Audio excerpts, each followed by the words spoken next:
అనాదిగా వస్తున్న సంస్కృతి అన్ని వర్గాల్లో ధ్వంసమైందని మంత్రి జూపల్లి కృష్ణారావు అన్నారు.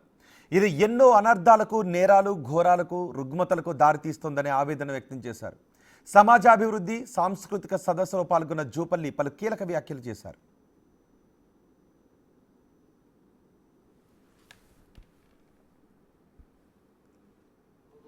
ఈ కార్యక్రమం యొక్క ప్రధాన ఉద్దేశం, లక్ష్యం కల్చర్ అంటే సరే, నేనైతే పండితుని కాదు, వాళ్ళకి చెప్పడం పామరుడి కింద లేక, అయినా కూడా కల్చర్ అంటే ఆట పాట అనే కాదు. కల్చర్ అంటే సంస్కృతి అంటే జీవన విధానం.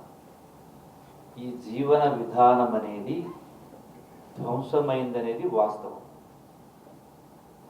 ఈ జీవన విధానం అనేది అన్ని రంగాలకు, అన్ని వర్గాలకు, కులాలకు, మతాలకు అతీతంగా, వయసుతో నిమిత్తం లేకుండా అన్ని వర్గాలకు సంబంధించిన ప్రతి అంశం పట్ల కూడా అనాదిగా వస్తున్నటువంటి సంస్కృతి, సాంప్రదాయం, జీవనది ధ్వంసమైంది. కాబట్టే ఈనాడు ఎన్నో అనర్థాలు, ఎన్నో రుగ్మతలు, ఎన్నో నేరాలకు, ఎన్నో ఘోరాలకు ప్రధానమైన కారణం ఈ సంస్కృతి అనేది ధ్వంసమైంది.